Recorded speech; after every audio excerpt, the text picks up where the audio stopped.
Una voz sin fronteras presenta Restaurando las sendas antiguas, el Evangelio eterno.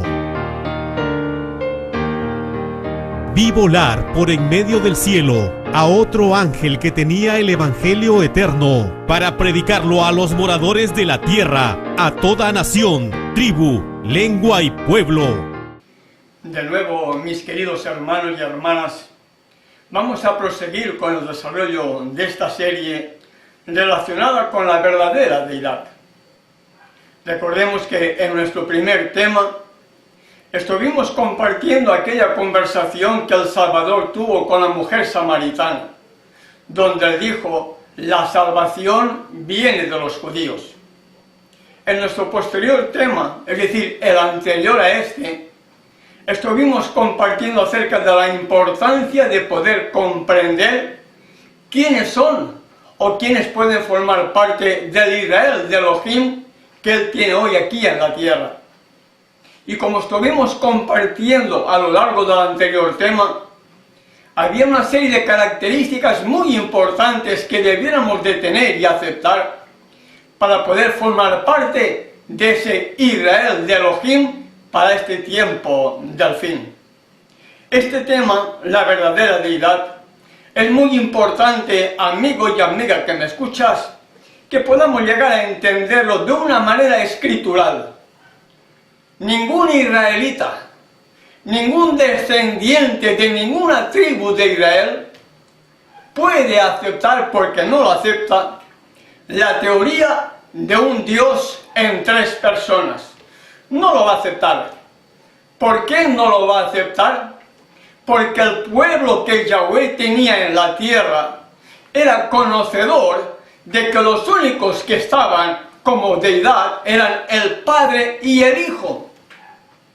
El problema es cuando la Iglesia Católica Apostólica Romana surge y comienza a tener control entre el paganismo y también dentro del mundo llamado cristiano, ha hecho creer a todas las naciones, a todas las iglesias, de un tercer Dios llamado Espíritu Santo, cuando si llegamos a entender que la salvación viene por los judíos, la salvación no viene por ningún católico apostólico romano, la salvación no viene por esa iglesia, la salvación no viene por ningún dominicano ni por ningún pentecostal, la salvación viene por el mensaje dado originalmente al pueblo de Israel y originalmente a nuestros pioneros, que todos ellos entendían perfectamente que como deidad solamente estaban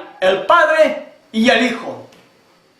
Y lo vamos a ver durante el desarrollo de este tema, el de hoy, y posteriores a otros temas que también vamos a estar compartiendo con la ayuda del Creador del universo. Vamos a llegar a entender si somos parte o no del Israel que Yahweh tiene hoy en la tierra.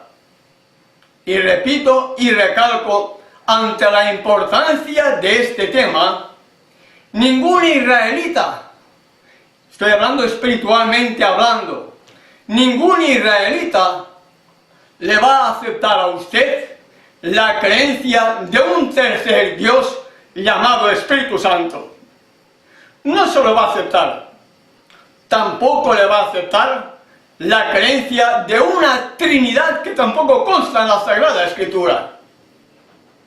Y vamos a estar pidiendo a través del verdadero Espíritu Santo, el verdadero Ruach HaKodesh, que nos pueda dar sabiduría a todos para poder entender este importante tema y salir, huir de todas esas abominaciones que la Iglesia Católica, como la Gran Babilonia en el tiempo del fin, de acuerdo a Apocalipsis capítulo 14, verso 8, ha hecho beber a todas las naciones, a todas las iglesias, a todas las denominaciones religiosas, a todas las congregaciones, inclusive a las asambleas también, porque todas, de una manera o de otra, están bebiendo del vino del furor de su fornicación. Es cierto que las asambleas de Yahweh no creen en un Dios trinitario, pues también es cierto que no entienden la doctrina del santuario, ni entienden el mensaje para el tiempo del fin. Por lo tanto, están bebiendo del vino del furor de la fornicación, de esta Babilonia la grande, la madre de las rameras y de las abominaciones de la tierra. Por lo tanto, entrando ya de lleno en el desarrollo del tema de hoy, vamos a abrir la Sagrada Escritura y vamos a ver lo que hallamos en Juan capítulo 5, verso 39. Un verso muy conocido de todos y cada uno de nosotros. Posiblemente muchos ya hasta lo sepan de memoria, ¿verdad? Escudriñad las Escrituras, porque a vosotros os parece que en ellas tenéis la vida eterna, y ellas son las que dan testimonio de mí. ¿Lo recordaba, verdad? Por supuesto que sí.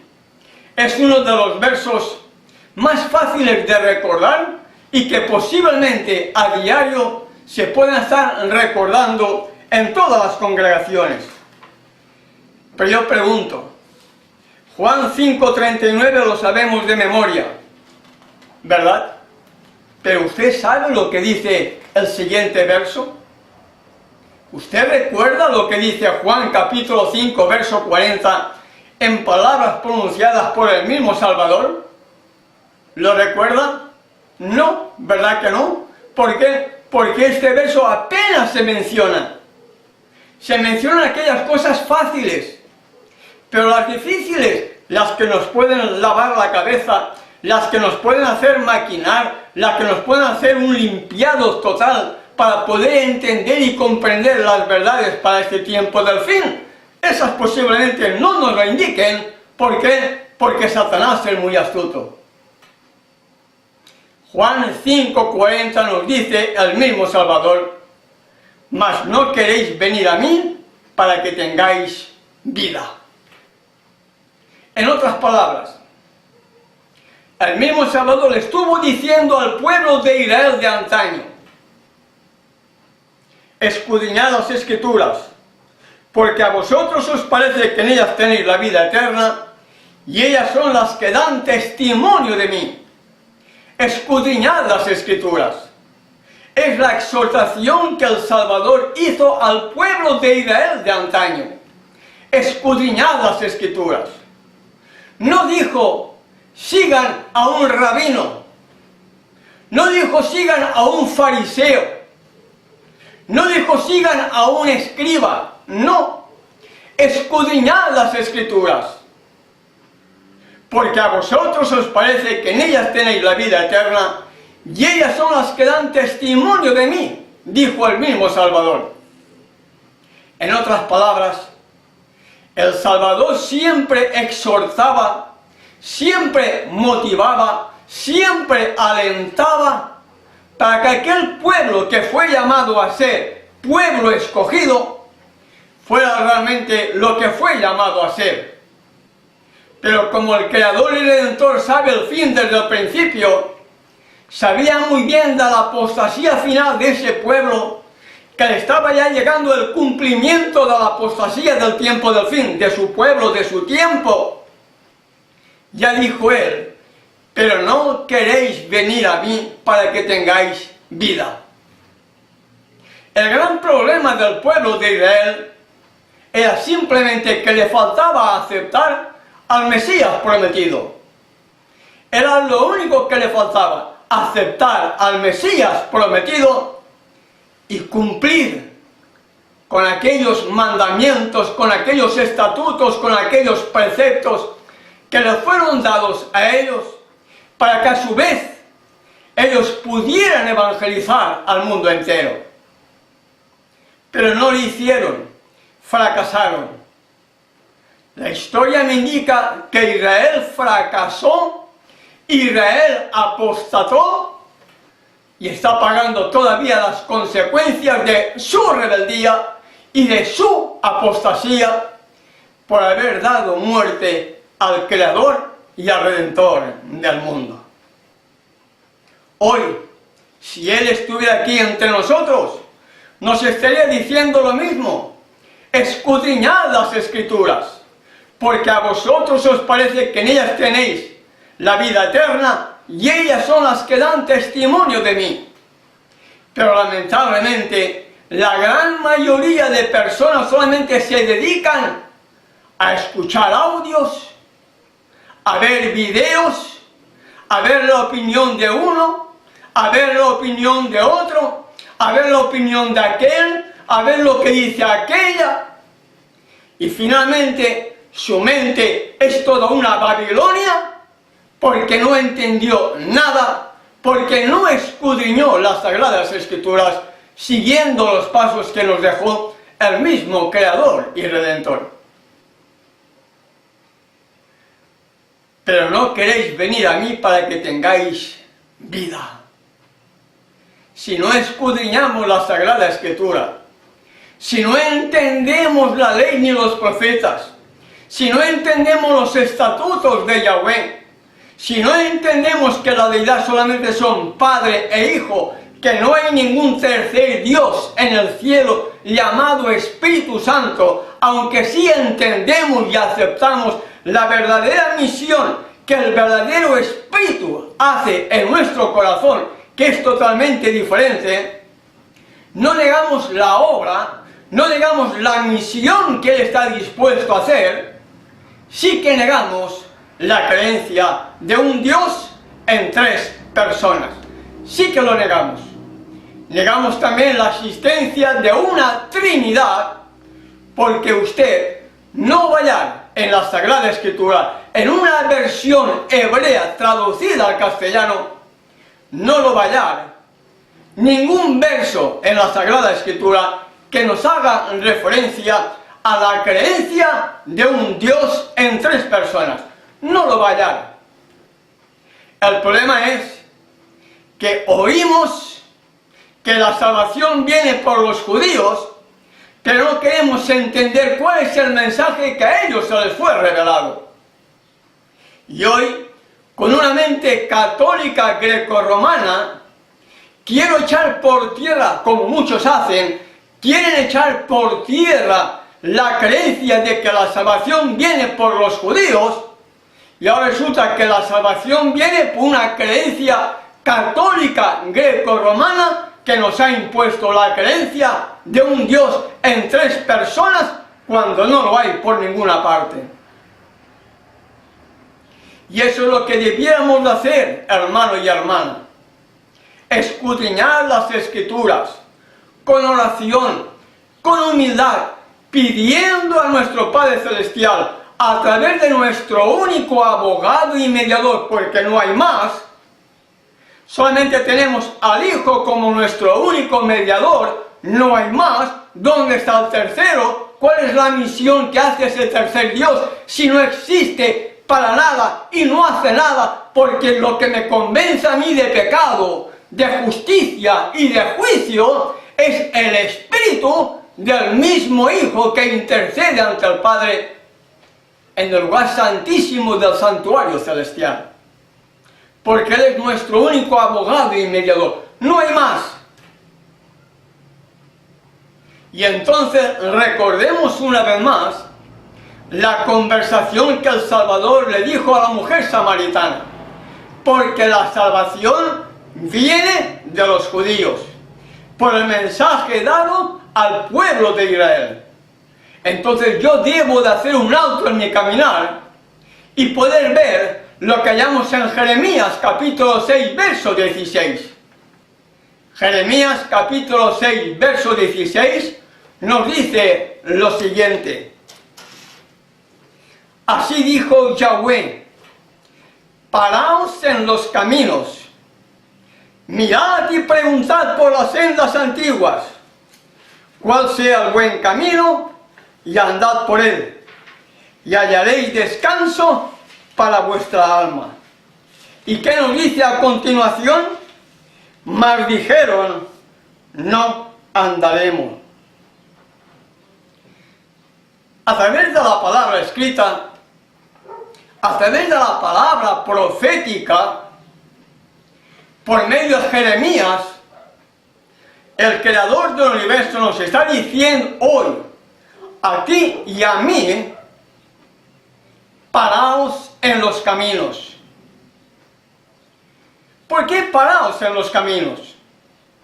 Porque debemos llegar a entender que en nuestro caminar hay un momento que hay una bifurcación hacia la derecha o hacia la izquierda. El camino del bien y el camino del mal. Estábamos en el mundo por un camino ancho. Ahora llega un momento que conocemos la verdad, pero encontramos dos caminos: el camino del bien y el camino del mal, el camino de la verdad y el camino del error, y no sé por dónde ir.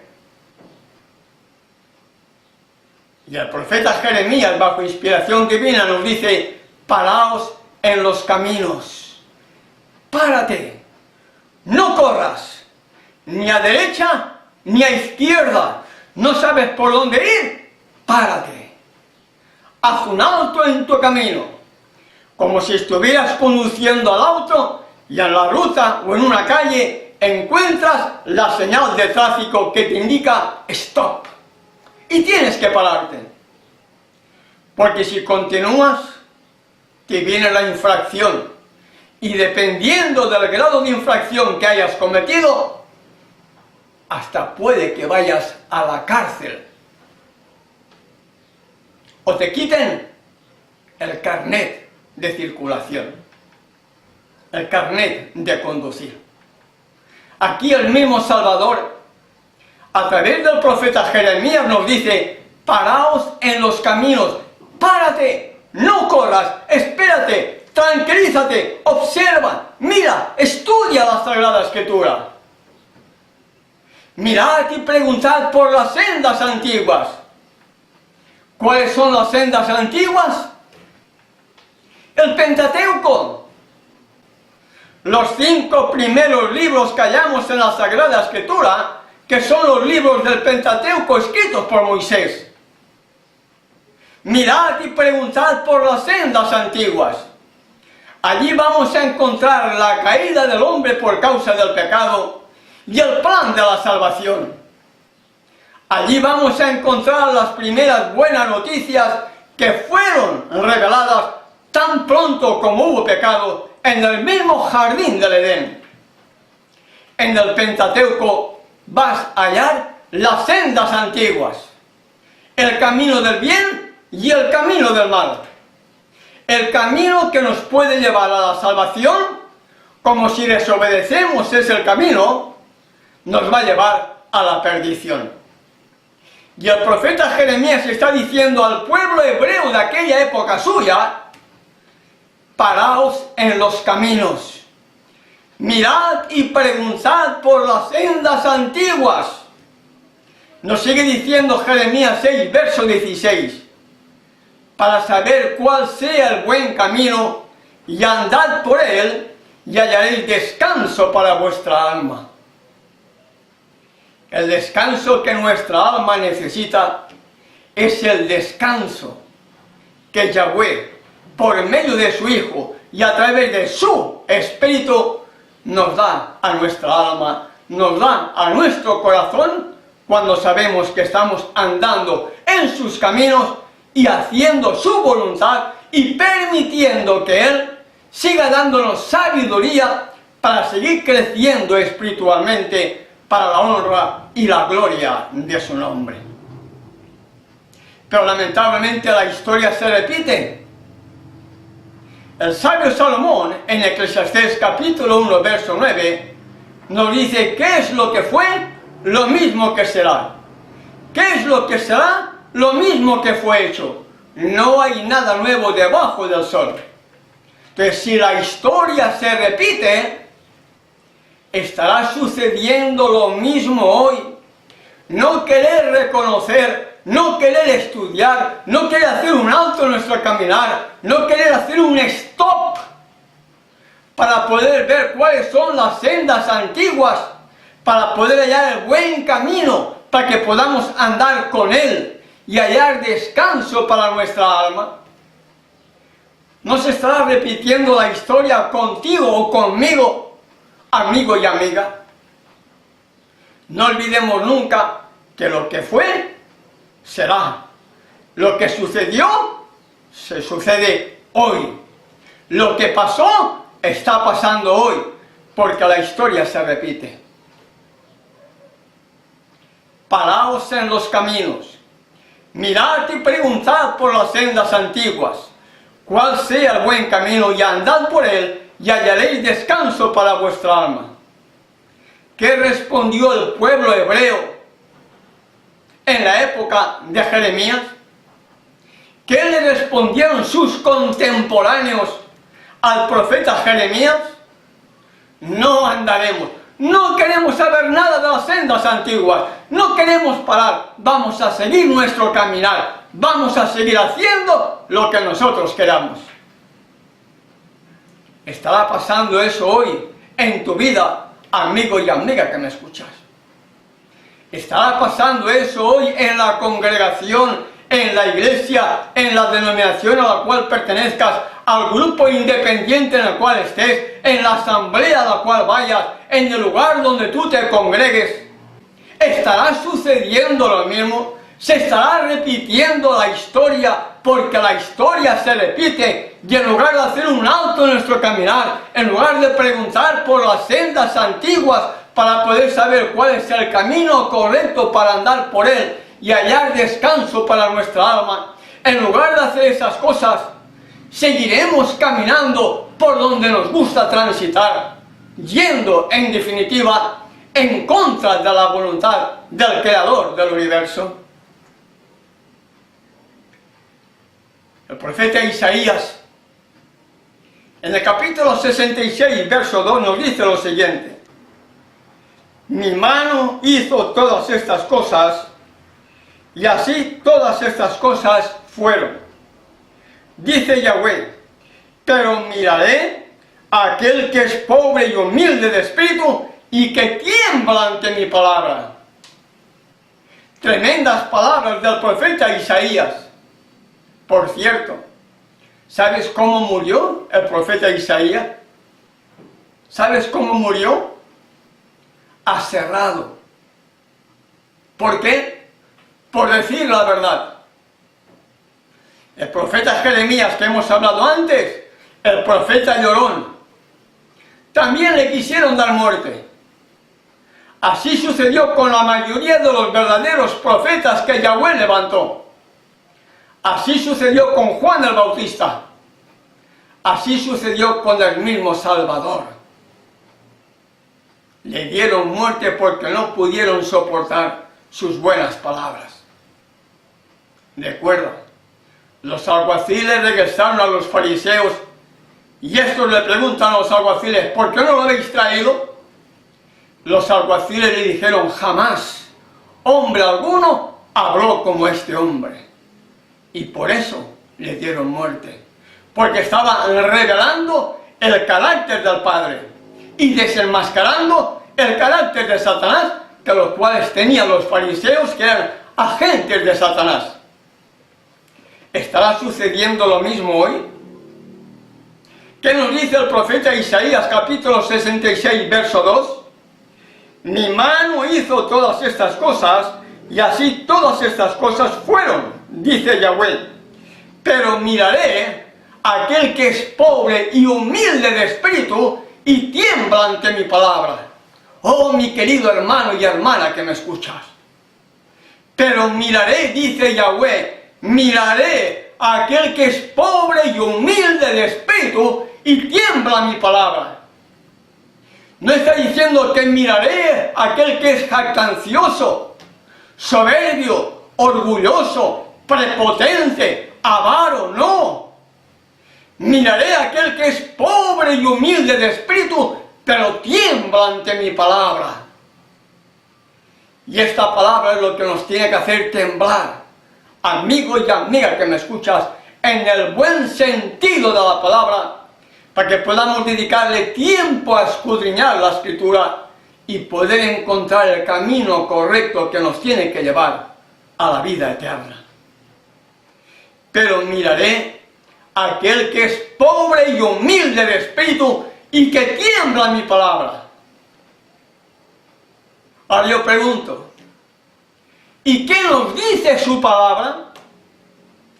¿Qué nos dice su palabra? Porque el profeta Jeremías dice, pero miraré a aquel que es pobre y humilde de espíritu y que tiembla ante mi palabra.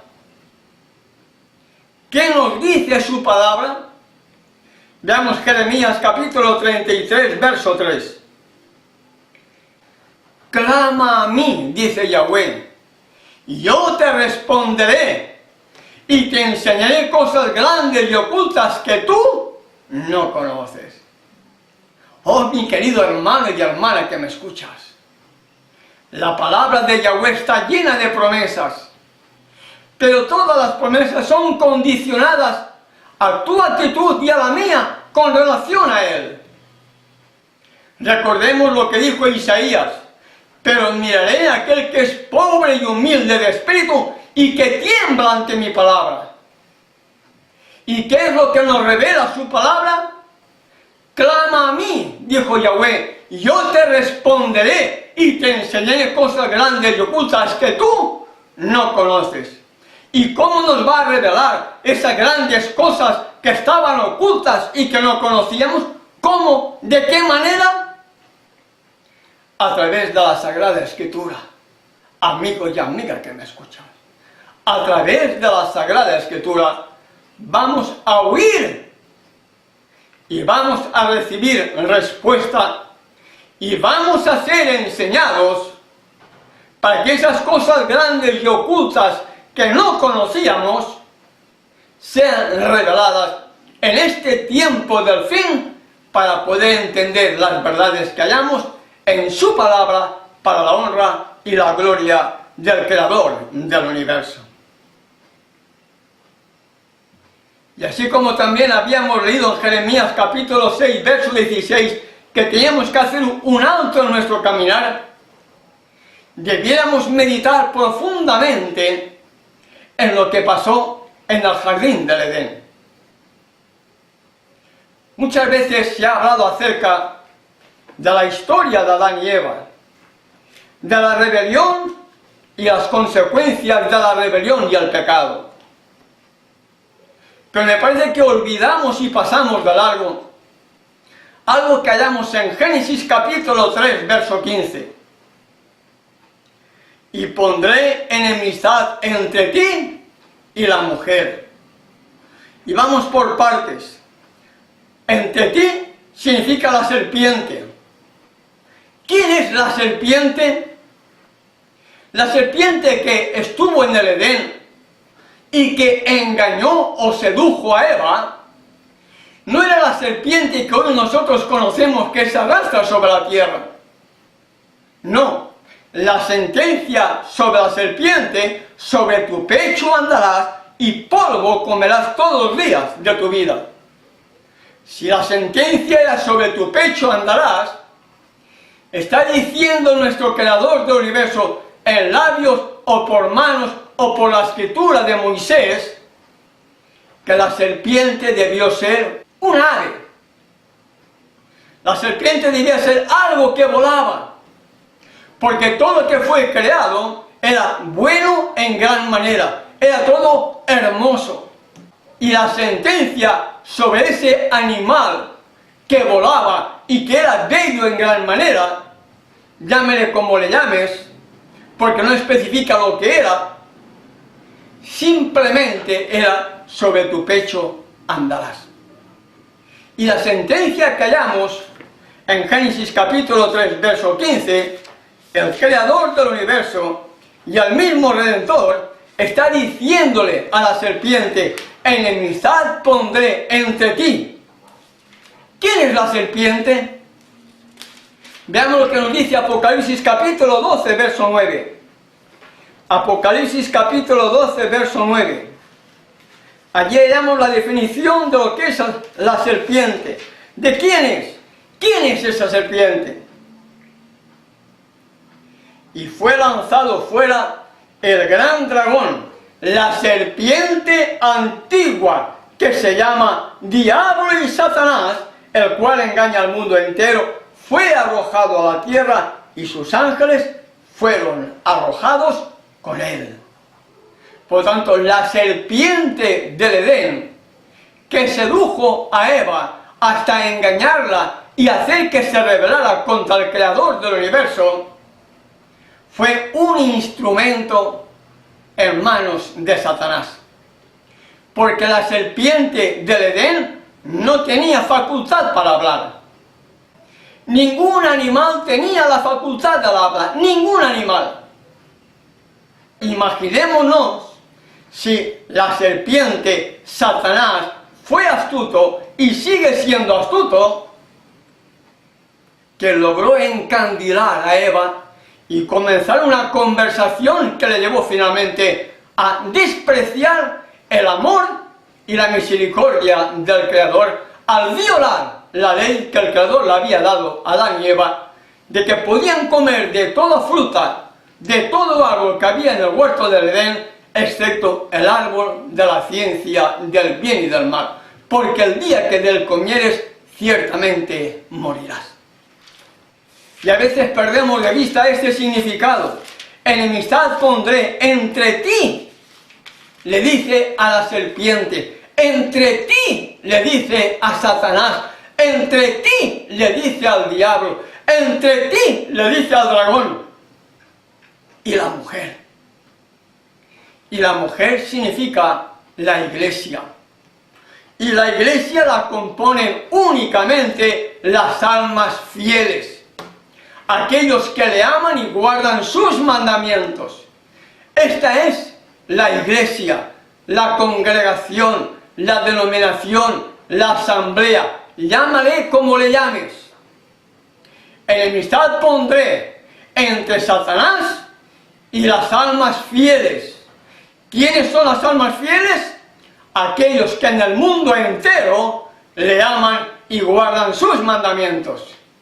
Y no está haciendo referencia a ninguna denominación religiosa. Uno puede estar alejado de cualquier congregación y formar parte del verdadero pueblo que Yahweh tiene en la tierra, porque le ama y guarda todos sus mandamientos. Y cuando digo guarda todos sus mandamientos, no estoy haciendo referencia solamente a los 10 mandamientos de la ley de Éxodo 20.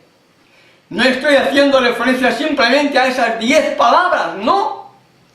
Estoy haciendo referencia a todos los mandamientos que se le dio al pueblo de Israel de antaño, porque la salvación venía de los judíos para poder amarle y guardar todos sus mandamientos. Hoy, por ejemplo, la circuncisión ya no tiene ningún valor. Antes era por higiene. Antes era por higiene. Hoy el Creador lo que quiere es la circuncisión de mi corazón. ¿De qué me sirve circuncidar mi prepucio si mi corazón no ha nacido de nuevo?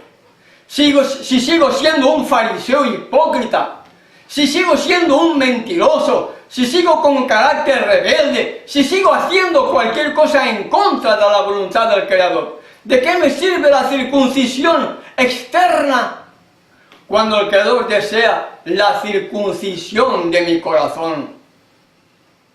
Otra de las cosas que también fueron abolidas, la muerte del cordero, porque todo eso de la ley ritual, con los sacrificios y las ofrendas, terminó en el madero cuando el Creador se convirtió en el Cordero de Yahweh que quita el pecado del mundo. Ya no hay Pascua que celebrar en el sentido de dar muerte al Cordero, pero sí debemos recordar la Pascua, sí debemos vivir conforme a los panes sin levadura, sí que debemos entender las fiestas solemnes que están vigentes todavía y que son los tiempos que el Creador tiene para su pueblo de hoy, porque la salvación viene por los judíos. Y como estuvimos compartiendo al final del tema anterior, Ellen White, en el conflicto de los siglos, dice: el Israel de Elohim oye Por lo tanto, debemos formar parte de este Israel de Elohim, porque de lo contrario, si seguimos con una creencia greco, romana, católica, estaremos totalmente perdidos, porque estaremos siguiendo bebiendo del vino, del furor, de la fornicación, de esa Babilonia la grande, la madre de las rameras. Por lo tanto, volviendo a Génesis capítulo 3, verso 15, enemistad pondré entre el dragón, la serpiente antigua, diablo, Satanás y la mujer. Las almas fieles que a nivel mundial le aman y guardan todos los mandamientos que el Creador nos ha dado para este bien presente y futuro. Sigue diciendo, entre tu simiente y la simiente suya. Entre Satanás, el autor del pecado, y la simiente de la mujer. Esta te herirá en la cabeza y tú en el calcañar. Ahí tenemos revelado ya lo que iba a sufrir en el madero. La muerte del Redentor en el madero está ahí especificado en esta sentencia de Génesis capítulo 3, verso 15. Enemistad pondré entre ti, Satanás, y las almas fieles, la mujer, la iglesia, entre tu simiente y la simiente suya. Esta te herirá en la cabeza y tú en el calcañar. Y como un buen escudriñador de la Sagrada Escritura, buscando y estudiando la Sagrada Escritura como debo de hacer y como deberíamos de hacerlo, siguiendo el mismo método de interpretación que hallamos en Isaías capítulo 28, verso 10, un poco por aquí, otro poco por allá, una línea por aquí, otra línea por allá, hallamos en la carta del apóstol Shaul Pablo a los hermanos de Galacia, en Gálatas capítulo 3, verso 16, hallamos lo siguiente. Ahora bien, a Abraham fueron hechas las promesas, y a su simiente, escuchen bien, a Abraham fueron hechas las promesas, y a su simiente. No dice y a las simientes como si hablase de muchos, sino como de uno. Y a tu simiente, la cual es Yahshua. Notemos, mi querido hermano y hermana, cómo Pablo, en su carta a los hermanos de Galacia, está haciendo referencia a este pasaje en cuanto a la simiente de Abraham. Ahora bien, a Abraham fueron hechas las promesas y a su simiente. Abraham tuvo varios hijos. Antes de Isaac, el hijo de la promesa, tuvo a Ismael. Después, cuando enviudó, se volvió a casar y tuvo más hijos. Pero la Escritura me indica que de la simiente de él y a su simiente. ¿Quién era su simiente? El hijo del pacto, el hijo de la promesa. En Isaac será llamada tu descendencia. Por lo tanto, no todos los hijos de Abraham son israelitas. O no todos los judíos son hijos de Abraham. Sino ¿quiénes? Los que surgen de acuerdo al pacto de la promesa. Los que aceptamos al Creador y Redentor del universo. Los que aceptamos que por amor a Él, porque Él primero nos amó a nosotros, le amamos y guardamos sus mandamientos. Y nos sigue diciendo, no dice y a las simientes como si hablase de muchos. Muchos puede ser más de uno. Muchos puede ser más de uno, porque uno sería mucho, o uno, singular. Cuando habla en plural, está haciendo referencia a más de uno. Y el apóstol Pablo está diciendo, ahora bien, a Abraham fueron hechas las promesas, y a su simiente. No dice, y a las simientes, como si hablase de mucho, sino como de uno, solo, y a tu simiente, la cual es Yeshua. ¿Dónde metemos al tercer Dios llamado Espíritu Santo, amigo y amiga que me escucha? ¿Dónde? ¿Dónde aparece? En ningún momento de la Escritura, en ningún lugar, el apóstol Pablo, el apóstol Saúl, está haciendo referencia a ningún tercer Dios de una Trinidad. En ningún momento. Habla de comunión. Y comunión significa el compañerismo del Espíritu Santo esté contigo. Yo debo de entender qué significa compañerismo y quién es aquel que quiere ser compañero conmigo. Y leamos, por ejemplo, en el capítulo 3 de Apocalipsis, en el mensaje a la Odisea. Y aquí yo estoy a la puerta y llamo, ¿verdad? Verso 20.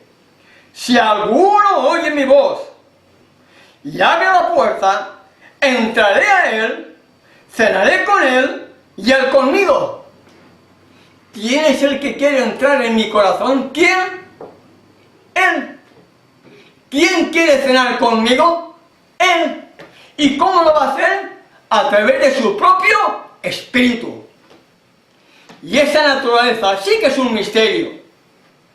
Esa naturaleza es un misterio, porque nadie puede saber cómo Él, estando en el cielo, por medio de su propio Espíritu, quiere morar en nuestro corazón y lo hace. La naturaleza del Espíritu es un misterio. Pero con ello no queremos negar la obra que Él está dispuesto a hacer en nosotros. Y a través de la Escritura confirmamos, ratificamos, aseguramos de que solamente son el Padre y el Hijo. Que el tercer Dios es una doctrina totalmente diabólica que echa por tierra la creación, como echa por tierra también el plan de la redención, cuando hay solamente un abogado y un mediador entre el Padre y el pecador, que es el Hijo.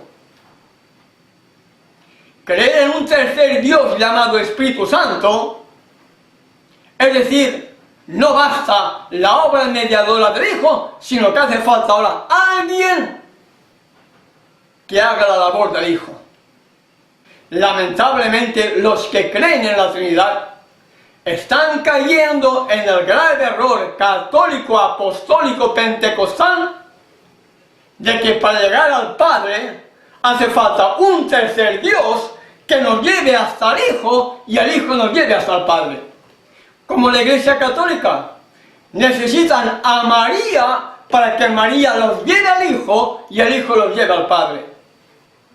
Cuando el mensaje a la Iglesia de la Odisea dice: yo estoy a la puerta y llamo. Y está llamando a la puerta de tu corazón y está llamando a mi corazón. ¿Con qué finalidad?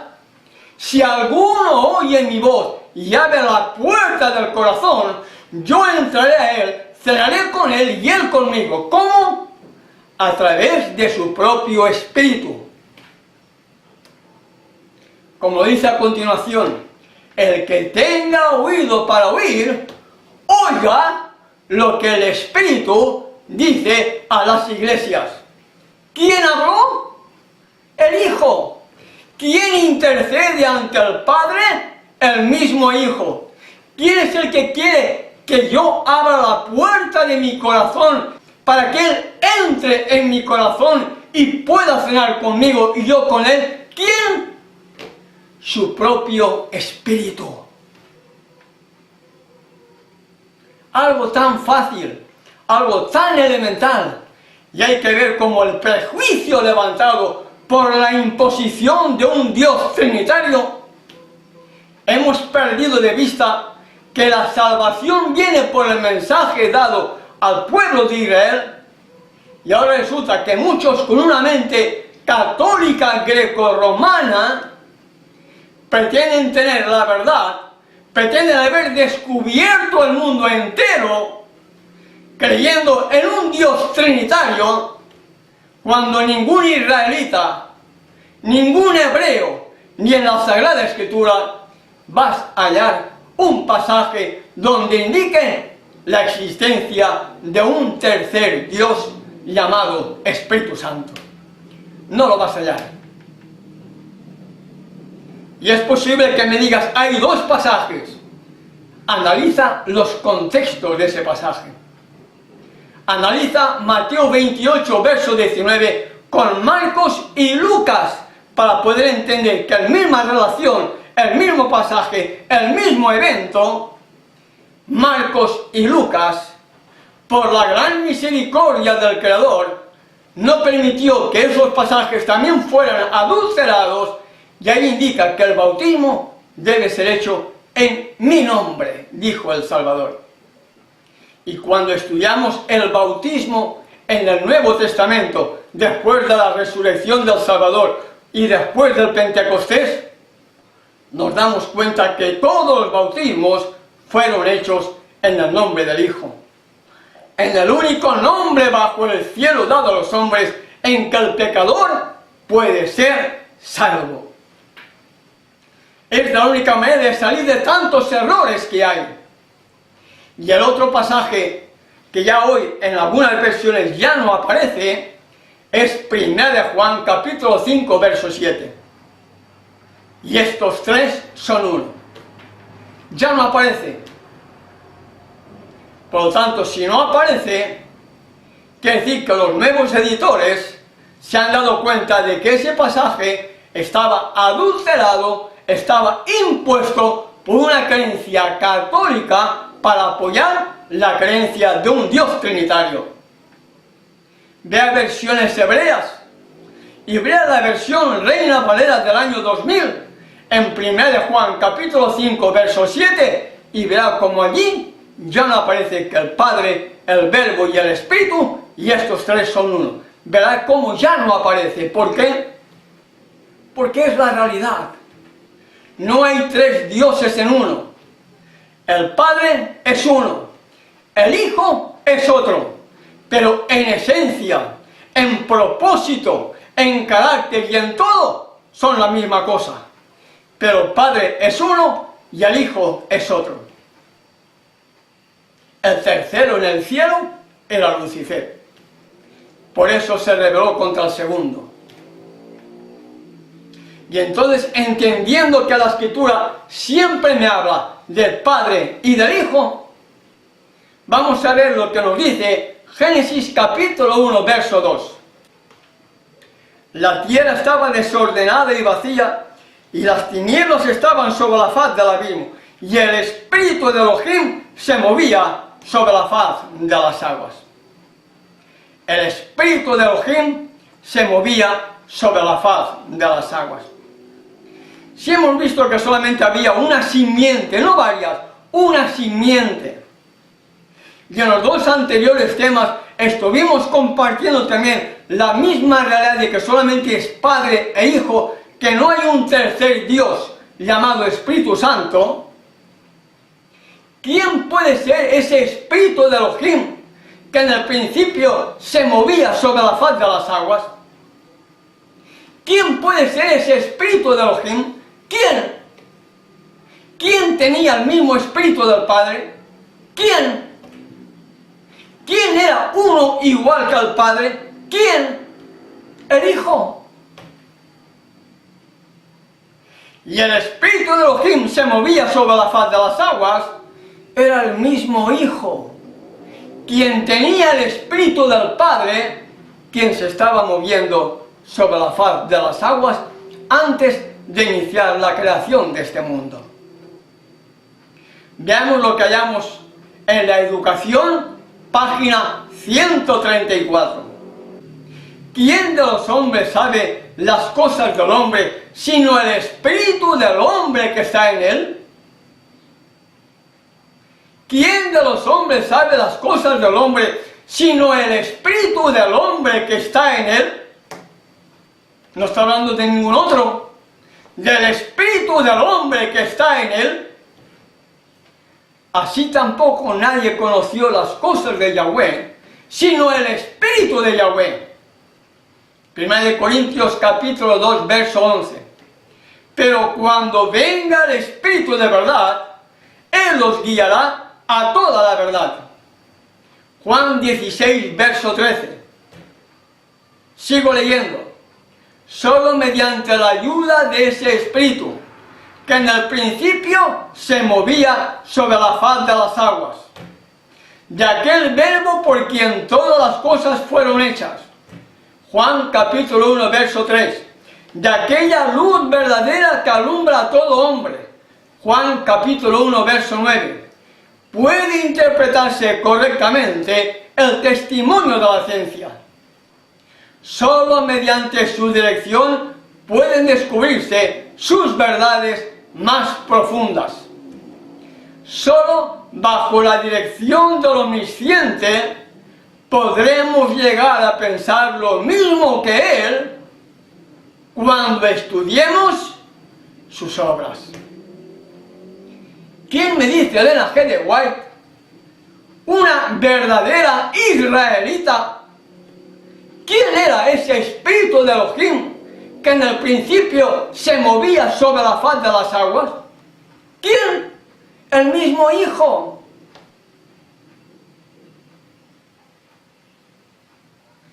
Aquel Verbo que se hizo carne. Aquel Verbo que todas las cosas fueron hechas por Él. Aquella luz verdadera que alumbra a todo hombre. Está haciendo referencia al Hijo. Porque ella era una verdadera israelita. Y como una verdadera israelita, solamente creía en el Padre y en el Hijo. Ahora bien, después de su muerte, los jesuitas intentaron manipular parte de sus escritos para hacerle decir a ella y hacer creer a los fanáticos lo que ella jamás dijo. Y es curioso, he conversado con mucha gente que sigue defendiendo la creencia de un Dios trinitario porque hay escritos de Elena G. de White donde habla acerca de la tercera persona de la deidad. Yo le pregunto, ¿por qué no aceptas cuando ella puso 2 en lugar de 3? ¿Por qué no aceptas que en principio ella solamente hablaba de 2 y no de 3? ¿Por qué?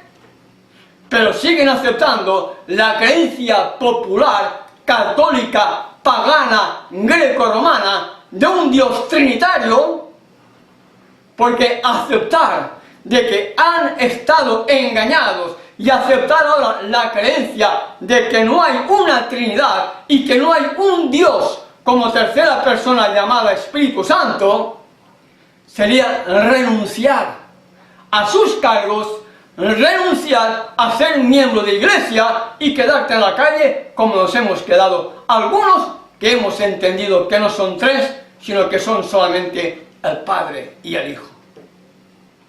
Por eso la Escritura dice, maldito el varón que confía en el hombre. Y mientras uno confía en el hombre, mientras uno confía en su pastor, entre comillas, mientras uno confíe en su iglesia, entre comillas, en lugar de un escrito está, y no tiembla ante su palabra, lamentablemente está siendo un idólatra al seguir las creencias y enseñanzas humanas, que son todas ellas producto de ese vino que la Iglesia Católica ha hecho beber a todas las naciones, a todas las iglesias, del vino del furor de su fornicación, como usted lo puede hallar en Apocalipsis capítulo 14, verso 8. Por lo tanto, en la creación solamente estaban el Padre y el Hijo, y el Espíritu de Elohim que se movía sobre la faz de las aguas era el único que tenía el Espíritu del Padre. Y el único que tenía el Espíritu del Padre era el Hijo. Por lo tanto, era el Hijo quien antes de comenzar la creación se estaba moviendo sobre la faz de las aguas. Veamos Camino a Cristo, páginas 13 y 14. Nadie, sino el Hijo de Elohim, podía efectuar nuestra redención. ¿Cuántos entraron en el plan de la redención? 3. ¿O solamente me dice uno? Nadie sino el Hijo de Elohim podía efectuar nuestra redención. Porque solo Él, que estaba en el seno del Padre, porque solo Él, que estaba en el seno del Padre, podía darlo a conocer. ¿Cuántos habían con el Padre? Solo Él. ¿Quién es ese solo Él? El Hijo. Solo Él, que conocía la altura y la profundidad del amor de Elohim, podía manifestarlo. Camino a Cristo, páginas 13 y 14. ¿Quién estaba en el seno del Padre? ¿Quién podía dar a conocer los designios del Padre? ¿Quién? Solo Él. ¿Quién? El Hijo de Elohim. Solo Él estaba en el seno del Padre. Solo Él conocía la altura y la profundidad del amor de Elohim, y solo Él podía manifestarlo. Lo hizo cuando estuvo aquí en la tierra, y lo está haciendo hoy a través de su propio Espíritu, que desde el cielo nos lo envía para manifestarnos el amor y la profundidad y la altura del amor del Padre para con cada uno de nosotros.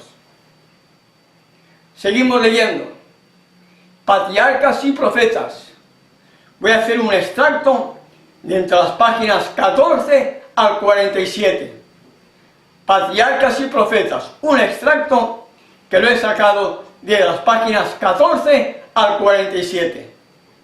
Leo lo siguiente. Repito, es un extracto. El Hijo compartió el trono del Padre, y la gloria del Ser Eterno, que existía por sí mismo, cubrió a ambos. ¿Cuántos dice Elena G. de White que estaban en el trono junto al Padre? ¿Cuántos? ¿3? ¿2? ¿O solamente uno? ¿Y el Padre? El Hijo compartió el trono del Padre. El Hijo solamente compartió el trono del Padre. Y la gloria del Ser Eterno, que existía por sí mismo, cubrió a ambos. Sigo leyendo. El Rey declaró que ninguno, excepto su Hijo unigénito, ¿cuántos? Ninguno más. El Rey declaró que ninguno, excepto su Hijo unigénito, su Hijo, no está hablando de otro, está hablando solamente de su Hijo unigénito, podía penetrar en la plenitud de sus designios, y que a éste le estaba encomendada la ejecución de los grandes propósitos de su voluntad. Sigo leyendo. Patriarcas y profetas, páginas 14 al 47. Hablando del Hijo, era igual al Padre en poder y autoridad, y compartía los designios del Padre. Está hablando solamente de uno. Está haciendo referencia solamente al Hijo. Solamente el Padre compartía su trono con el Hijo. Y la gloria del Ser Eterno, que existía por sí mismo, cubrió a ambos, al Padre y al Hijo. ¿Dónde estaba el tercero? ¿Dónde? Lamentablemente, mi querido hermano y hermana que me escuchas, es tanto el prejuicio que nos han levantado, en la creencia constante que nos han bombardeado de un Dios trinitario, de un tercer Dios llamado Espíritu Santo. Es tanta la mala información que nos han metido en nuestra cabeza, que si no temblamos ante su palabra y buscamos con oración la dirección del verdadero Espíritu, seguirás creyendo en una enseñanza católica greco-romana y finalmente adorando a un tercer Dios que no existe, adorando a Lucifer, porque Lucifer era el tercero que ocupaba la jerarquía en el cielo. Padre, Hijo, el siguiente era Lucifer. De ahí la rebelión del tercero contra el segundo para estar junto al lado del primero. ¿Entiendes? El Hijo compartió el trono del Padre y la gloria del Ser Eterno, que existía por sí mismo, cubrió a ambos. El Rey declaró que ninguno excepto su Hijo unigénito podía penetrar en la plenitud de sus designios y que a éste le estaba encomendada la ejecución de los grandes propósitos de su voluntad. Hablando del Hijo, era igual al Padre en poder y autoridad, y él compartía los designios del Padre. ¿Dónde está la otra tercera persona? ¿Dónde está el otro tercer Dios que no aparece por ninguna parte? Veamos en el mismo libro, Patriarcas y Profetas, páginas 11 y 12. El soberano del universo no estaba solo en su obra benéfica. Tuvo un compañero, un colaborador. No tuvo dos compañeros, no tuvo dos colaboradores. El soberano del universo no estaba solo en su obra benéfica. Tuvo un compañero, un colaborador. El Padre obró por medio de su Hijo en la creación de todos los seres celestiales. Patriarcas y Profetas, páginas 11 y 12. ¿Dónde estaba el tercer Dios llamado Espíritu Santo, que mucha gente malinterpreta? El Espíritu de Dios se movía sobre la faz de las aguas, haciendo creer a los indoctos, a los que no estudian, la creencia de un tercer Dios en la creación, cuando la misma Ellen G. de White, como una verdadera israelita, menciona que solamente había un compañero, un colaborador junto al trono del Padre, el Hijo. Historia de la Redención, página 19 y 20. El Padre consultó con el Hijo. El Padre y el Hijo emprendieron la grandiosa y admirable obra que habían proyectado, la creación del mundo. Padre e Hijo, solo dos. Padre e Hijo, solo dos.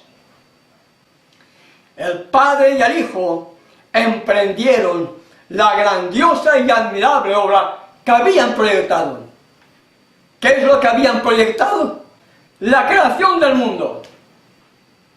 Y seguimos leyendo. Historia de la Redención, páginas 19 y 20.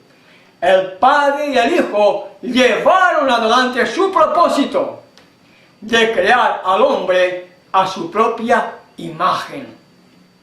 Entonces el Padre dijo a su Hijo: hagamos al hombre a nuestra imagen y semejanza. Hay algunos que dicen que cuando leemos hagamos significa varios. Hagamos significa más de uno. Y repito, Ellen G. de White, como una verdadera israelita, menciona Padre e Hijo. Entonces el Padre dijo a su Hijo: hagamos al hombre a nuestra imagen y conforme a nuestra semejanza, de acuerdo a Génesis capítulo 1, verso 26. Veamos otra cita. Historia de la Redención, página 49. El Hijo de Elohim, que junto con el Padre había creado al hombre. ¿Quién creó al hombre? ¿Quién estuvo en la creación del hombre? ¿Quién? El Padre y el Hijo, nada más. Quita de tu cabeza esa creencia de que el Espíritu Santo como tercer Dios estaba en la creación. No lo es. Tenemos que volver a ser israelitas, no católicos greco-romanos. Debemos tener una mente israelita porque la salvación viene por parte del mensaje que se les reveló a ellos y que consta en el Pentateuco. Y Ellen G. de White, como una verdadera israelita, siguió diciendo en Historia de la Redención, página 49, el Hijo de Elohim, que junto con el Padre había creado al hombre, podía ofrecer por este una expiación que Yahweh podía aceptar mediante el don de su vida en sacrificio. ¿Cuántos había en la creación? 2. ¿Cuántos había en la redención? Padre e Hijo. No hay más. No hay más cera que la que arde, amigo y amiga que me escuchas. Si sigues oyendo la creencia de un Dios trinitario, lo único que van a pretender es que tú sigas queriendo la creencia de un Dios trinitario impuesto por la Iglesia Católica Apostólica Romana, sacada de un mensaje totalmente greco-romano, totalmente pagano y babilónico. Ellen G. de White, como una verdadera israelita, habló siempre del Padre y del Hijo. Veamos Deseado de todas las gentes, página 714. El Padre y el Hijo habían descansado el sábado después de su obra de creación. ¿Cuántos descansaron de la obra de la creación el sábado? ¿Cuántos? El Padre y el Hijo, nada más. Nada más, hermano y hermana que me escuchan. Lamentablemente, la serpiente antigua, el gran dragón, el diablo y Satanás, a través de su agente visible aquí en esta tierra, la Iglesia Católica Apostólica Romana, que heredó del paganismo las creencias paganas, ha estado engañando a todas las naciones, a todas las iglesias, haciéndoles beber del vino de su fornicación. A unos con el domingo, aparte de otras cosas. A los que dicen que guardan la ley con la creencia de un Dios trinitario. A otros que dicen que guardan la ley con la creencia de que no hay fiestas solemnes que guardar. A otros que dicen que guardan la ley, no importa la doctrina del santuario, no la creen, no la conocen, no importa el mensaje de los 3 ángeles. A unos y a otros, de una manera o de otra, les está haciendo beber del vino del furor de su fornicación, para que finalmente reciban la marca de la bestia. A otros que dicen que hay que guardar la ley, creen en un milenio terrenal. Otra creencia totalmente pagana. Porque cuando se derramen las 7 postreras plagas, nos dice Apocalipsis y nos dice también el Viejo Testamento, que la tierra quedará totalmente destruida y vacía. Montes enteros desaparecerán, islas desaparecerán, un terremoto grande tal cual nunca ha habido destruirá toda la tierra por completo y además caerá un granizo que el peso de cada grano será como de 30 kilos aproximadamente, sin contar el peso de la gravedad. La tierra quedará totalmente destruida y vacía y la gente cree que aquí va a haber un milenio, cuando en realidad, cuando venga aquel que ellos esperan, no será el Redentor del mundo, porque el Redentor del mundo no pisará los pies sobre esta tierra, sino que los redimidos serán arrebatados para ir al encuentro con Él. Esta gente que espera el milenio en la tierra, adorarán al mismo antimesías, adorarán a aquel que se hará pasar por Yahshua. ¿Para qué?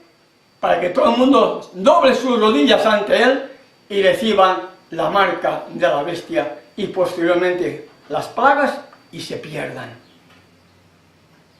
Sigo leyendo. Comentario bíblico adventista, Éxodo 20.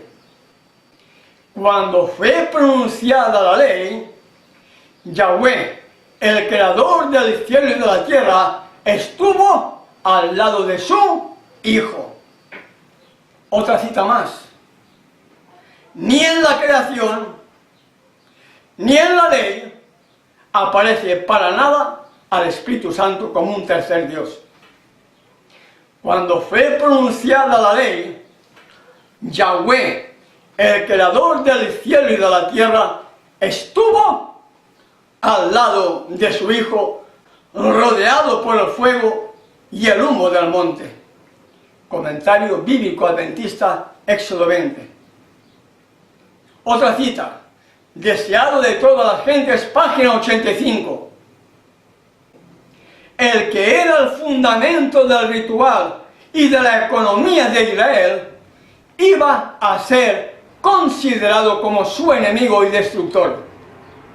El que había proclamado la ley en el Sinaí, iba a ser condenado como transgresor.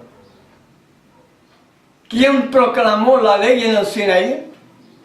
El mismo que se comunicó con Adán después del pecado, el mismo que conversó con Abraham, el mismo que habló con Moisés, el mismo que posteriormente habló con los profetas, el Hijo. Un único abogado y un único mediador entre el Padre y el pecador. Y desde la entrada del pecado ha sido el Hijo el único que se ha comunicado con el pecador. Y Ellen G. de White, en el deseado de todas las gentes, página 85, así lo confirma una vez más. El que era el fundamento del ritual y de la economía de Israel, iba a ser considerado como su enemigo y destructor. El que había proclamado la ley en el Sinaí, iba a ser condenado como transgresor. Pregunto para que estemos seguros de lo que estamos hablando.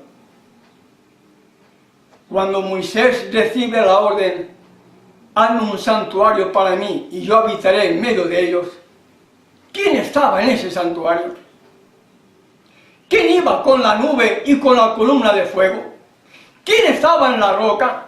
¿Quién era en definitiva aquel que los llevaba, aquel que los conducía? ¿Quién era? El Hijo. El Hijo, nuestro único abogado y mediador. ¿Por qué recalco tanto en el Hijo? Porque no hay un tercer Dios, amigo y amiga que me escuchas. No hay un tercer Dios. Solamente aparece el Padre y el Hijo. El que era el fundamento del ritual y de la economía de Israel, iba a ser considerado como su enemigo y destructor. El que había proclamado la ley en el Sinaí, iba a ser condenado como transgresor. Deseado de todas las gentes, página 85.